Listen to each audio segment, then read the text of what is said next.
Thank you. I'd like to ask a hypothetical question of Mr. Brennan and then also get Mr. Pistole's answer to it. Let us suppose there is a U.S. attorney in an American city who happens to plan to run for political office, been known to happen. And he is conducting a criminal investigation, so let us say a drug investigation. And in, let us say, an authorized wiretap, gets his smoking gun that will get the indictment that he seeks. But it happens to be one that shows this target's link to Al-Qaeda. What makes you think you're going to get it before he gets the credit by getting his indictment? I would really like John Pistole to address the issue about how the information would be coming, because, as I said, TTIC is not a collector. What we access is all the information that has been collected by those agencies and departments that have been duly authorized to collect that information. And so information that is coming out of an ongoing case or whatever that the Department of Justice would be involved in, there are mechanisms in place that we can make sure that the FBI and Department of Justice are aware of our interest in information.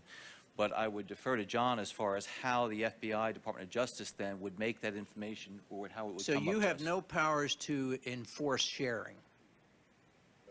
In other words, if somebody doesn't come to you and give it to you from one of the agencies, then you have no...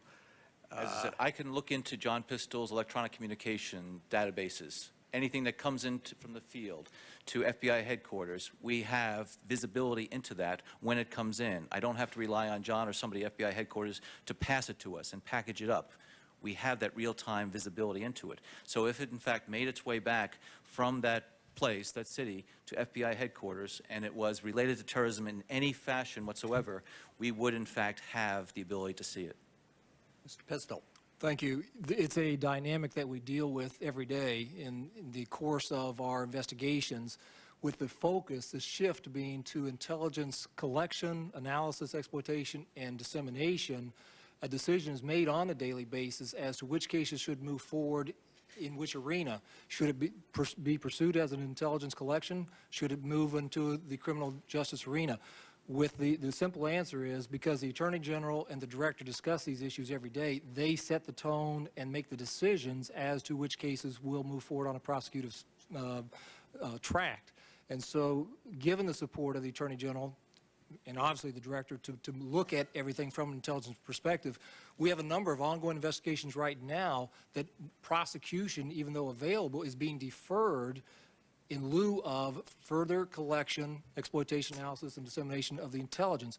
Obviously, if there's any threat information that comes up, that may cause everything to change instantly. If we have the ability to pull somebody off the street with some type of criminal charge on something else, even though when they start talking about a possible threat, we have that ability, and which is the beauty, if you will, of having the integrated focus of law enforcement intelligence in one agency. But ultimately, it still depends on the altruism and judgment of the U.S. attorney running the case as to how soon he shares that with headquarters. Well, a couple issues on that. The FBI, obviously, as the collector of that information, is going to have it before the U.S. attorney will. So the U.S. attorney is not going to be able to prosecute a case until they get the evidence, if you will. The FBI will make the decision in very close coordination with the Department of Justice as to what should be moved forward on a criminal track. We have daily meetings with the Attorney General, the head of the criminal division of the Department of Justice, the Deputy Attorney General, myself, the Director, the head of the criminal division. All these people are discussing these very issues on a daily basis. Again, that's the dynamic we deal with in a post-9/11 environment. But you're describing a process that is inherently going to put days, maybe weeks of delay before it comes from the collection in the criminal case to Mr. Brennan's attention. No, I disagree with that, sir, because he is still getting the information that is collected. As soon as that is collected and put into, obviously, the FBI That's system. the key. It has to be put into the sharing system. True. And U.S. attorneys don't like to share. The U.S. attorneys don't control that aspect of it, if you will. And obviously, they are close partners in any type of movement, whether it's material support or material witness warrants, whatever it may be. But it is that collection that is provided through TTIC, through any number of means. But the prosecutorial decision is made at a headquarters level in close concert with the U.S. attorneys and our special agents in charge of each of the offices. But that's part of the benefit of having a centralized, integrated approach to each investigation. Thank you. I have one last question of Mr. Pavitt. In 1986, the CTC was set up precisely to fuse what was going on in the terrorist threat world. On September 11th, what went wrong? Well, as I said in my statement, Commissioner, we simply failed to uncover the necessary intelligence, penetrate al-Qaeda at the appropriate level, at the leadership level, to stop the attacks. In 1986, I think in truly a bureaucratic, breaking way, the intelligence community, the CIA in particular, looked at something, took a vice presidential commission recommendation, and created a center. It caused all sorts of issues. People fought it. People did not want to be a part of it. But what it did was merge analyst and operator in a way never merged before. It put operational traffic in the hands of the analyst. It brought in, by 1989, a host of people from outside of CIA, FBI, Secret Service, FAA, NSA, and many, many others. And it was a very significant step forward in doing something against what was perceived in 1986 as an extraordinarily important target, better than we were doing it. And it set the standard, if you will, and became the model for other creations, proliferation, counterintelligence. I cannot, in public session, give you the number, although I think, Commissioner, you know the number of people we had in CTC on the 10th of September. Woefully inadequate to the threat that was out there.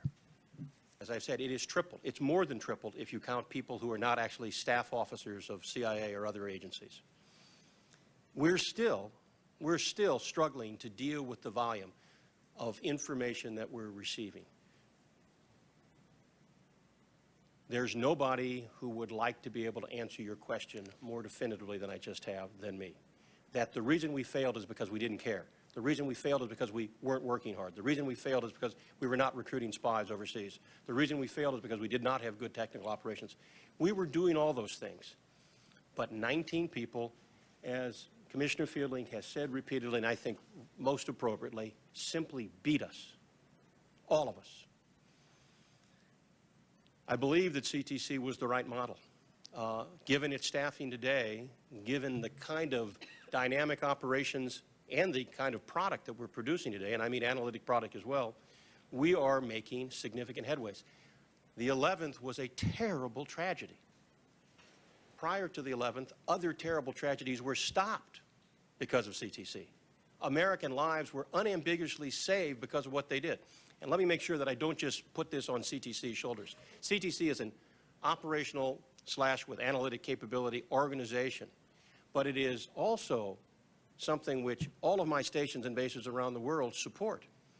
My chief of station in country X or country Y is driving counter-terrorist operations today and was prior to the 11th. We tried to put the right focus on this. It was an incredibly difficult target. Remember that absolutely chilling video that we all saw with Osama bin Laden sitting with some of those who murdered our citizens, laughing and talking about some of those people that were in the 19 did not know what was going to happen. That's not an excuse, sir. It's not an excuse. But it does give you some sense of just how damn difficult it was to get in there and do it. I would like to promise this commission, I'd like to promise the people who are listening to what we're saying today, that I have now in place, because of the largesse of Congress or the largesse of the executive, I have in place what's necessary to stop this from happening again. I can't say that. I know that we have in place vastly better capability, and as a result, we will do much better. But the threat is absolutely ominous. It's constant, it's changing, it's evolving. And to make sure that we don't have it happen again is something I can't stand before this commission and say I'm able to do. Thank you all.